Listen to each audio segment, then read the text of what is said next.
ராகுல் காந்தி இனிமேல் இந்தியாவுக்கு பிரதமராக ஆக முடியாது. காங்கிரஸ் கட்சியாலையும் இனிமேல் பிரதமர் பதவிக்கு யாரும் வரவே முடியாது. ஏன்னா அவங்க பண்ண துரோகம் அப்படி. திமுக கூட்டணியில இருக்கும் போதே டிவிக்கே தான் ஜெயிக்கணும் பிரவீன் சக்கரவர்த்தி சொல்றாரு, மாணிக் தாக்கூர் சொல்றாரு. அப்பயே ராகுல் காந்தி அவங்க மேல எந்த நடவடிக்கையும் எடுக்கல. டிவிக்கே ஓரளவுக்கு சீட்டு ஜெயிச்சோன்னா கொஞ்சம் கூட நன்றி இல்லாம உடனே கூட்டணி விட்டு கூட்டணி மாறுறாங்க. இந்தியா கூட்டணியில சொலையா 40 எம்பிக்களை தமிழ்நாடு புதுச்சேரியில் ஜெயிச்சு கொடுத்தாரு மு.க. ஸ்டாலின். அந்த நன்றி கொஞ்சம் கூட இல்லாமல் பொறுப்பு இல்லாமல் இரவோடு இரவாக கூட்டணி மாறி இன்னைக்கு திமுகவே குறை சொல்லிட்டு இருக்காங்க. தமிழ்நாட்டு மக்கள் பார்த்துக்கிட்டு தான் இருக்காங்க. தமிழ்நாட்டில் இனி காங்கிரஸ் எழ வாய்ப்பே இல்லை. நீங்கள் எந்த கட்சியோட போய் கூட்டணி வச்சாலும் இனிமேல் காங்கிரஸ் மீண்டல வாய்ப்பே இல்லை. அகில இந்திய அளவில் திமுகவின் ஆதரவு இல்லாமல் ராகுல் காந்தியால் பிரதமராக ஆக முடியாது. ராகுல் காந்தியை ஏற்கனவே பப்புன்னு தான் கிண்டல் பண்ணிட்டு இருக்காங்க. தேசிய அளவில் இருக்கும் மாநில கட்சிகளுக்கும் ராகுல் காந்தியை பிரதமர் ஆக்குறதுக்கு உடன்பாடே கிடையாது. முதலாக மு.க. ஸ்டாலின் அவர்கள் தான் ராகுல் காந்தியை பிரதமர் வேட்பாளராக அறிவித்தார். ஆனால் அப்பயே இந்தியா கூட்டணியில் சலசலப்பு வந்துச்சு. இப்படி அனைவராலும் ஏற்றுக்கொள்ளப்படாத தலைவராக தான் ராகுல் காந்தி இன்னைக்கு வரைக்கும் இருக்காரு. ஆனால் இந்தியாவின் நலனுக்காக பாசிஸ்டுகளை எதிர்த்து எப்படியாச்சும் மதசார்பற்ற காங்கிரஸை ஆட்சியில் அமர்த்திடணும்னு திமுக எவ்வளவோ முயற்சி செஞ்சாங்க. ஆனால் கொஞ்சம் கூட பொறுப்பு இல்லாமல் கேவலம் ஒரு நடிகரை நம்பி 2 அமைச்சர் பதவி கிடைக்குது அப்படிங்கிறதுக்காக இன்னைக்கு கூட்டணி மாறி இருக்காங்க. காங்கிரஸ் இப்படி துரோகம் செய்யறது இன்னைக்கு நேற்று கிடையாது, சுதந்திரத்துக்கு முன்பிருந்தே இருக்கு. 1930-40களிலேயே பெரியார் காங்கிரஸ் கட்சியில் இருக்கும்போது இடஒதுக்கீடு சம்பந்தமா தீர்மானம் கொண்டு வாங்கன்னு சொல்றாங்க. ஆனால் காங்கிரஸ் அதை கொண்டே வரல. ஏன்னு சொன்னா காங்கிரஸுக்கு ஒரு இந்திய சமூகவியல், பண்பாட்டு வாழ்வியல் இந்த பத்தின அடிப்படை புரிதலே கிடையாது. அவங்களோட முக்கியமான நோக்கம் எல்லாம் வெள்ளைக்காரனை விரட்டிட்டு அதிகாரத்தை கைப்பற்றணும் அப்படிங்கிறதெல்லாம் இருந்துச்சு. அதிகாரத்தை கைப்பற்றணும்னா மக்களுக்கு வேண்டியது எல்லாத்தையும் செஞ்சுட்டாங்களா அப்படின்னா கிடையாது. ஏன்னு சொன்னால் அவங்களுக்கு கிடைச்ச நல்ல வாய்ப்பு அரசியலமைப்பு சட்டம். அந்த அரசியலமைப்பு சட்டத்தையே பார்த்தீங்கன்னா ஒரு பேரரசு, அதாவது டெல்லியில் இருக்க ஒன்றிய அரசு நினைச்சா என்ன வேணாலும் செய்யலாம், எந்த மாநிலத்தையும் எப்படி வேணாலும் பிரிக்கலாம் அப்படின்னு சொல்லி மாநில உரிமைகள்லாம் தேவையே இல்லை, மாநிலங்களுக்கு எதுக்கு உரிமை, எல்லா உரிமையும் நாங்களே வச்சுக்குவோம் அப்படின்னு சொல்லி சட்டம் எழுதிட்டாங்க. அதனால தான் இன்னைய வரைக்கும் திமுக மாநில உரிமைகளுக்காக போராடி கேட்டு வாங்க வேண்டியதா இருக்கு. அந்த அரசியலமைப்பு சட்டம் எழுதும் போதே சொன்னாங்க, பெரியார் அண்ணாலாம் சொன்னாங்க, இது என்னையா அது இப்படி சட்டம், இந்தியாங்கிறது எவ்வளவு பெரிய நாடு, எவ்வளவு மொழி பேசும் மக்கள் வசிக்கிறாங்க, அவங்களுக்கெல்லாம் இப்படி ஒரே சட்டமா, அவங்களெல்லாம் மேல இருந்து நீங்க அதிகாரம் செலுத்துற, மாநிலங்களுக்கு அதிகாரம் கொடுத்துரு, பாதுகாப்பு, தொலைத்தொடர்பு, வெளியுறவுத்துறையை மட்டும் நீ வச்சுக்கோ, மற்றதெல்லாம் மாநிலங்கள்ட்ட கொடு அப்படின்னு சொன்னா கேட்கல. இன்னைக்கு வரைக்கும் பாருங்க, கல்வியை அவங்க தூக்கிட்டு நீட்டு, CUET இப்படிலாம் எக்ஸாம் கொண்டு வர்றாங்க. இதற்கு பின்னாடி காங்கிரஸ் இருந்துச்சு. காங்கிரஸ் காலத்துல தான் நீட்டெல்லாம் வந்தது, நமக்கே தெரியும். இருந்தாலும் தமிழ்நாட்டில் மட்டும் அந்த மாநில உரிமை அப்படிங்கிற குரல் தொடர்ந்து ஒலிக்கிறதுனால நீட்டில் தமிழ்நாட்டுக்கு மட்டும் விதிவிலக்கு வாங்கி வச்சிருந்தாங்க. ஆனால் பின்னாடி வந்த பிஜேபி அரசு ஏடிஎம்கேவை சரி கட்டி நீட்டை தமிழ்நாட்டிலையும் திணிச்சிட்டாங்க. இன்னைக்கு சூப்பர் ஸ்பெஷாலிட்டி டாக்டருக்கு உள்ள நீட்டு கோட்டாவை கூட அப்படியே ஒன்றிய அரசுக்கு தூக்கி கொடுத்துட்டாங்க. இந்த மாதிரி மேல இருந்து தான் அதிகாரம் கீழே வரணும் அப்படிங்கிறதுக்கு ஆரம்ப புள்ளியே காங்கிரஸ் தான். இடஒதுக்கீடுக்கு எதிராக இருந்தது காங்கிரஸ் தான். நல்ல வேலையாக உலகின் மிகச்சிறந்த மனிதாபிமானி இந்தியாவின் சாக்ரட்டிஸ் பெரியார் நமக்கு கிடைச்சதுனால இடஒதுக்கீடுக்கு ஆதரவாக அன்றைய திகாரங்களும் திமுக காரங்களும் போராடி நமக்கு முதல் சட்ட திருத்தத்தை கொண்டு வந்து இடஒதுக்கீடு அப்படிங்கிற ஒரு முக்கியமான அரசியலமைப்பின் இதயம்னே சொல்லலாம், அதை கொண்டு வந்தாங்க. அதனால இன்னைக்கு தமிழ்நாடு மிக சிறப்பாக வளர்ந்துருக்கு. இடஒதுக்கீடை சரியாக அமல்படுத்தாத வட மாநிலங்கள் இன்னமும் பின்தங்கியே இருக்கு. அட்லீஸ்ட் ஓரளவுக்காச்சும் பள்ளி கல்வியிலேயாச்சும் அவங்களுக்கு இடஒதுக்கீடு கிடைக்குதுன்னு சொன்னா தமிழர்கள் அன்னைக்கு போராடினதுதான். காங்கிரஸ் ஒரு இதை கூட கிள்ளி போடல. ஏற்கனவே சொன்ன மாதிரி தான் அவங்களுக்கு சமூக வாழ்வியல், பண்பாட்டு வாழ்வியல், இந்தியாவின் கலாச்சார அமைப்பு பத்தி எதுவுமே கவலை கிடையாது. அதிகாரம் தான் முக்கியம். சுதந்திரம் வாங்கினாங்க, நேரு பிரதமர் ஆகிறாரு. நேரு உலகின் மிகச்சிறந்த அறிவாளியாக மதிக்கப்படுபவர். ஆனால் அவர் என்ன செய்யறாரு, இந்தியா திணிக்கிறாரு. இந்துஸ்தான், இந்தியா, அதனால நீங்க ஹிந்தி படிக்கணும், ஒரே மொழி, ஒரே நாடு, ஒரே லாங்குவேஜ் அப்படின்னு கொண்டு வராரு. இங்க கொதிச்சு எழுறாங்க. பெரியார் முதற்கொண்டு அண்ணா முதற்கொண்டு எல்லாம் கொதிச்சு எழுறாங்க. மாணவர்கள் போராடுறாங்க. உடனே மாணவர்கள் போராட்டத்துக்கு பயந்துக்கிட்டு இன்னும் கொஞ்ச நாள் இருக்கும் அப்படின்னு சொல்லிட்டு போறாரு. அடுத்து அவர் மகள் இந்திரா காந்தி வர்றாங்க. என்ன பண்றாங்க, இந்தியை திணிக்கிறாங்க. அதை அப்படியே இங்கே உள்ள காங்கிரஸ்காரங்க, தமிழ்நாட்டு காங்கிரஸார் கேட்டுக்கிறாங்க. தமிழ்நாட்டு காங்கிரஸார் ஏதோ டெல்லியில் இருக்க காங்கிரஸ்காரங்களுக்கு ஒரு சம்பளக்காரர் மாதிரி வேலை பார்த்தாங்க. அப்போ நீ என்ன வேணாலும் ஆர்டர் போடு, நாங்கள் அதை செயல்படுத்துறோம் அப்படின்னு சொல்றாங்க. முதலமைச்சராக இருந்த பக்தவச்சலம் ட்ரெயினை விட்டு இறங்குறாரு. பழுவூர் சின்னசாமி, ஐயா காப்பாத்துங்க, இந்திய திணிக்கிறாங்க, நீங்க தான் காப்பாற்றணும்னு சொன்னதுக்கு இந்த பைத்தியக்காரனை தூக்கி ஜெயிலில் போடு அப்படின்னு சொல்றாரு. யாரு, பக்தவச்சலம், தமிழ்நாட்டு காங்கிரஸ்காரர். அகில இந்திய அளவில் பெரிய கட்சினால நம்ம மாநிலத்துக்கு நம்ம குரல் கொடுக்கணுமா இல்லையா? இன்னைக்கு கூட மேகதாதுல அணை கட்ட போகுது. அங்க DK சிவகுமார் முதலமைச்சர் என்ன சொல்றாரு, இங்கேயும் காங்கிரஸ் ஆட்சி, அங்கேயும் காங்கிரஸ் ஆட்சி, விஜய்க்கெல்லாம் ஒன்றும் தெரியாது, முடியாது, முன்னாடிலாம் திமுக இருந்துச்சு அதனால நம்ம எதுவும் செய்ய முடியல, இப்போ நமக்கு ஆதரவு வந்துருச்சு, நம்ம தைரியமாக அணை கட்டலாம்னு சொல்கிறாரு. இங்கே உள்ள காங்கிரஸ் யாராச்சும் மூச்சு விட்றாங்களா? மீட்டிங் போட்டு நம்ம இப்படி பேசுவோம் மக்கள் நம்பிடுவாங்கன்னு சொல்கிறாங்க. அந்த வீடியோலாம் கசியுது. ஆக காங்கிரஸ் கட்சியால் தமிழ்நாட்டுக்கு துரோகம் தான் இழைக்கப்பட்டிருக்கே தவிர ஒரு நன்மை கூட வந்ததா வரலாறே கிடையாது. ஈழ பிரச்சனை எடுத்துக்கோங்க.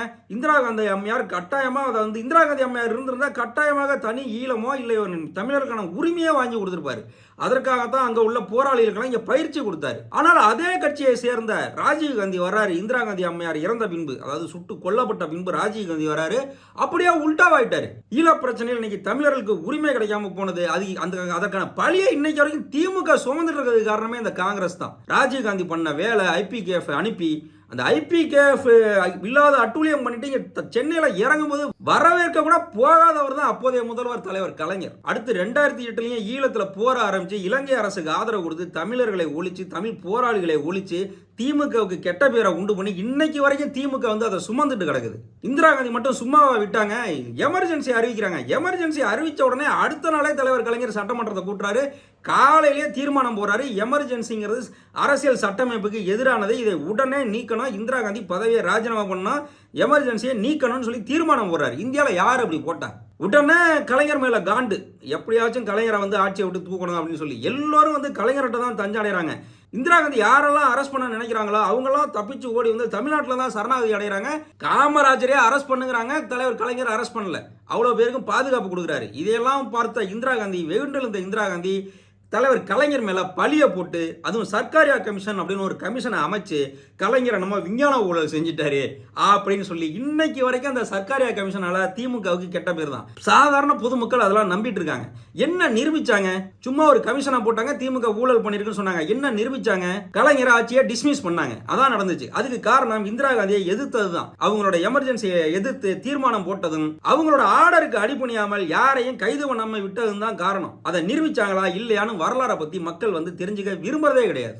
அடுத்து 2008-09 ராசா அவர்கள் மீது தேவையில்லாமல் 2G ஊழல் அப்படின்னு குற்றம் சுமத்தி அவங்க தலையில அவங்களே மண்ணாளி போட்டுக்கிட்டு இன்னைக்கு வரைக்கும் ஆட்சிக்கு வர முடியாம தவிக்கிறாங்க. 1,80,000 கோடி அப்படின்னு இந்த சங்கிகள் பரப்பி விட்ட பொய்யில காங்கிரஸும் கலந்துக்கிட்டு, ஏன்னா அவங்களுக்கு வெளியில இருந்து மற்ற இடத்துல இருந்து ஆதரவு வந்ததுனால திமுக நமக்கு தேவையில்லை, திமுக இல்லாட்டியும் நம்ம ஜெயிக்க முடியும் அப்படின்னு சொல்லி திமுகவை அழிக்கிறதையே ஒரு குறியா வச்சுக்கிட்டு ராசா அவர்கள் மேல பொய் குற்றச்சாட்டை போட்டு என்னென்னமா பண்ண பார்த்தாங்க. இந்தியாவிலேயே எவ்வளவோ அரசியல்வாதிகள் மேல போட்டா வாய்தா மேல வாய்தா வாங்கி 20 வருஷம் கேஸை இழுப்பாங்க.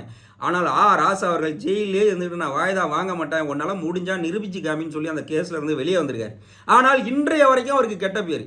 அடுத்தடுத்த தலைமுறைகள் இந்த சர்க்காரியா கமிஷன் 2G ஊழல் அப்படின்னா நம்புறாங்க. எதையுமே அவங்களால நிரூபிக்க முடியல. நீ என்ன வேணாலும் கேஸ் போடு, நான் தப்பா செஞ்சேன். அப்பெல்லாம் பார்த்தா இன்கமிக்கு 7 ரூபா, ராசா அவர்கள் ஒரு காலுக்கு 1 ரூபா கொண்டு வர்றாரு. இதையெல்லாம் பார்த்துக்க முடியாத முதலாளித்துவவாதிகள், முதலாளித்துவ கட்சிகளை தூண்டி விட்டு அவங்க ராசாவுக்கு எதிராகவும் திமுக எதிராகவும் பொய் செய்திகளை கட்டமைச்சு இன்னைக்கு இந்த நிலைமைக்கு கொண்டு வந்துட்டு இருக்காங்க.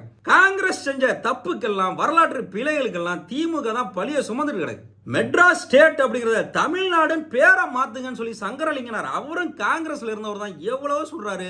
அந்த பேர் மாத்துறதுனால என்ன ஆயிர போகுது அப்படின்னு சொல்லி அவரை சாக விட்டதும் இதே காங்கிரஸ் தான். பின்னாடி 1967 ஆட்சியை பிடிச்ச உடனேயே தமிழ்நாடுன்னு பேரை மாத்துறாங்க திமுக. இப்படி காங்கிரஸ் தமிழ்நாட்டுக்கும் திமுகவுக்கும் செஞ்ச துரோகங்கள் கொஞ்சம் நஞ்சம் கிடையாது. இந்திய எதிர்ப்பு போராட்டத்தில் எவ்வளவு பேர் இறந்து போனாங்க, எவ்வளவு பேரை சுட்டு கொண்டாங்க, எவ்வளவு பேர் தீ குளிச்சு இறந்தாங்க. அந்த தியாகமெல்லாம் மக்களுக்கு இன்னும் சரியாகவே புரியலை. இந்த கேடுகட்ட சினிமாவெல்லாம் பார்த்துக்கிட்டு இந்த சினிமாக்காரனுங்க சொல்கிறதெல்லாம் நம்பிக்கிட்டு இவ்வளோ மொழி படிக்கிறோம் இந்தியை சேர்த்து படித்தா என்ன அப்படின்னு மக்கள் நம்புகிறாங்க. இடஒதுக்கீடெல்லாம் தேவையில்லைன்னு நினைக்கிறாங்க. இடஒதுக்கீடெல்லாம் ஜாதியை ஒழிக்கக்கூடிய ஒரு சயின்டிஃபிக் ப்ராசஸ் அப்படிங்கிறது தெரியல. யாராச்சும் படித்தவங்க சொல்லிட்டாங்க 2 பேருமே IAS ஆஃபீஸரு, அவங்க பிள்ளைகளுக்கு எதுக்கு இடஒதுக்கீடு அப்படின்னு சொன்னால் எல்லாரும் ஆமாம் கரெக்டு தானே அப்படிங்கிறாங்க. சரி 2 பேரும் IAS ஆஃபீஸரு, ஆதி திராவிடர்னு வச்சுக்கோங்க. ஐயா நாங்களாம் நல்லா படித்து மேலே வந்துட்டோம், எங்கள் பிள்ளைக்கு உங்கள் வீட்டில் பொண்ணு கொடுங்க இல்லாட்டி மாப்பிள்ளை கொடுங்கன்னு உயர் ஜாதியில் போய் கேட்குறாங்கன்னு வச்சுக்கோங்க. கொடுப்பாங்களா? பொருளாதார ரீதியாக அனைவரும் மேலே வந்தால் தான் இந்த ஜாதியெல்லாம் ஒளின்னு சொல்லி தான் இடஒதுக்கீடு வேணும்னு சொல்கிறாங்க எல்லாருமே. ஆனால் இடஒதுக்கீடை ஒழிக்கிறதுல காங்கிரஸும் சரி, கம்யூனிஸ்டுகளும் சரி, பிஜேபியும் சரி முதலாக இருக்காங்க. இந்த EWS கோட்டா எடுத்துக்கோங்க. காங்கிரஸ் கம்யூனிஸ்ட்லாம் ஓட்டமாக ஓடி போய் ஓட்டு போடுறாங்க அதுக்கு ஆதரவா. இந்தியாவிலேயே அதை எதிர்த்த ஒரே கட்சி திமுக தான். பாராளுமன்றத்தில் நிறைவேறினால அது தமிழ்நாட்டில் நடைமுறைப்படுத்த மாட்டோம்னு சொல்லி திமுக ஆண்ட அந்த 5 வருஷத்துல இடபிள்யூஎஸ் கோட்டாவை தமிழ்நாட்டில் நடைமுறைப்படுத்தவே கிடையாது. ஏன்னு சொன்னா அவங்களுக்குலாம் இந்தியாவோட அந்த அரசியல் சூழ்நிலை, சமூக சூழ்நிலை, சமூகத்தில் இருக்கிற அந்த அடுக்கு இதெல்லாம் இதை பற்றின புரிதல்லாம் அவங்களுக்கு கிடையாது. கீழே இருக்கவனும் மேலே வந்துட்டா இவங்களோட அதிகாரம்லாம் குறைஞ்சு போயிடும் அப்படிங்கிறது தான் இவங்களோட நோக்கமாக இருக்கு. ஆதி திராவிடர்கள், அதாவது அம்பேத்கர் கட்சி, அம்பேத்கர் இறந்து போயிடுறாரு, அம்பேத்கருக்கு பின்னாடி அந்த கட்சியில் வர்றவங்கலாம் நில சீர்திருத்தத்தை பற்றி பேசுகிறாங்க. இதை பார்த்தா காங்கிரஸ் உடனே என்ன பண்ணுது, அந்த கட்சியெல்லாம் உடைச்சி அந்த தலைவர்களெல்லாம் இழுத்து அவங்களுக்கு வேண்டிய சலுகைகளை பண்ணி கொடுக்குது. அதனால நில சீர்திருத்தம் அப்படிங்கிற அந்த பேச்சே அடிபட்டு போச்சு. ஆனால் தலைவர் கலைஞர் நில உச்சவரம்பு சட்டத்தை கொண்டு வந்து நிலம் இல்லாதவர்களாம் நிலத்தை பங்கிட்டு கொடுத்தாரு. இன்னைய வரைக்கும் இந்தியாவில் ஓரளவுக்கு அனைவரிடமும் நிலம் இருக்கு அப்படின்னு சொன்னா அது தமிழ்நாட்டில் மட்டும்தான். எல்லோர்ட்டையும் ஜாதி மத வேறுபாடு இல்லாமல் எல்லோர்ட்டையும் ஓரளவுக்காச்சும் நிலம் இருக்குன்னு சொன்னா அதுக்கு காரணம் தலைவர் கலைஞர் தான். அம்பேத்கருக்கு பிறகு இவங்க நில சீர்திருத்தம் செய்யுங்க, எங்களுக்கெல்லாம் நிலம் கொடுங்கன்னு சொன்னா இந்திய அளவில் மிகப்பெரிய பிரச்சனை ஆகும்னு சொல்லிட்டு அவங்களையெல்லாம் சரி கட்டி அவங்களையெல்லாம் சுயநலவாதிகளாக மாற்றி தன்னோடு இணைத்து கொண்டதுதான் இந்த காங்கிரஸ் கட்சி. இன்னைக்கு ஆதி திராவிடர் நலம் குறித்து பேசுகிற இந்த சினிமாக்காரங்க, அதற்காக தனியா இயக்கம் நடத்துற சினிமாக்காரங்களாம் யாராச்சும் நில சீர்திருத்தத்தை பத்தி பேசுறாங்களா பாத்தீங்களா?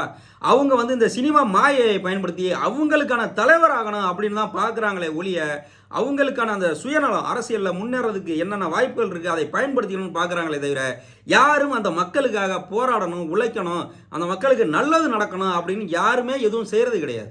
அதே போல் 1991 கலைஞர் ஆட்சியை கலைக்கிறாங்க. என்ன சொல்கிறாங்க, சட்டம் ஒழுங்கு சரியில்லை. ஏன்னு சொன்னால் டி நகரில் ஈழ போராளிகள் 2 குழுக்களுக்கு இடையில நடந்த சண்டையில் சில பேர் கொல்லப்படுறாங்க. அதான் காரணம் காட்டி கலைஞரோட ஆட்சியை கலைக்கிறாங்க. அதற்கு ராஜீவ் காந்தி ஆதரவு கொடுக்குறாரு. அவர் அப்போ பிரதமர் இல்லை, சந்திரசேகர் பிரதமர். அவர் எதிர்கட்சி தலைவராக இருக்காரு, இருந்தாலும் ஆதரவு கொடுக்குறாரு. ராஜீவ் காந்தி ஆதரவு கொடுத்ததுனால தான் கலைஞரோட ஆட்சியை கலைச்சாங்கன்னு சொல்லி நிறைய வரலாற்று ஆய்வாளர்கள் எடுத்து கூறுறாங்க. டிஎம்கே பிஜேபியோட கூட்டணி வச்சிருச்சு அப்படின்னு காங்கிரஸ் டிஎம்கே கூட்டணியிலிருந்து விலகி போயிட்டாக்க உடனே சொல்லுவாங்க, டிஎம்கே சும்மாவா கூட்டணி வச்சுச்சு, கலைஞர் சும்மாவா கூட்டணி வச்சாரு, ஒப்பந்தங்கள் போட்டுக்கிட்டாரு. என்ன ஒப்பந்தம் போட்டுக்கிட்டாரு? காஷ்மீர்ல 370 நீக்க கூடாது, பொது சிவில் சட்டம் கொண்டு வரக்கூடாது, அயோத்தியில ராமர் கோயில் கட்டுவேன்லாம் பேசவே கூடாதுன்னு சொல்லி பிஜேபிக்கு வாய்ப்பூட்டு போட்டு தான் தலைவர் கலைஞர் ஆதரவு கொடுத்தாரு. அந்த 5 வருஷமா பிஜேபியால வாஜ்பாயே ஆண்டாலும் இதுலலாம் கை வைக்க முடியல. இன்னைக்கு பிஜேபிக்கு கூட்டணி கட்சி ஆதரவோட தானே இருக்கு. நிதிஷ்குமார் ஆதரவு கொடுத்திருக்காரு, சந்திரபாபு நாயுடு ஆதரவு கொடுத்திருக்காரு. யாராச்சும் பிஜேபி அப்படி கையை கட்டி போட்டு ஆதரவு கொடுத்திருக்காங்களா?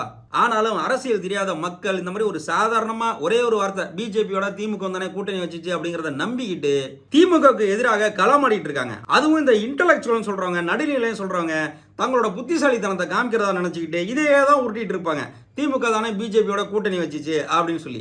ஆனால் கலைஞர் போட்ட அந்த ஒப்பந்தத்தை அந்த நேரத்தில் எப்படி ஆட்சி நடந்துச்சு, வாஜ்பாயால அயோத்தியை பத்தி பேச முடிஞ்சிச்சா, 370 நீக்க முடிஞ்சிச்சா, பொது சிவில் சட்டத்தை பத்தி பேசவாச்சு முடிஞ்சிச்சா அப்படிங்கிறத பார்க்கறதே கிடையாது. காங்கிரஸ் தமிழ்நாட்டுக்கும் டிஎம்கேக்கும் எவ்வளவு துரோகம் செஞ்சிச்சுன்னு டிஎம்கே தொண்டர்களுக்கும் தமிழ்நாட்டு மக்களுக்கும் நல்லா தெரியும்.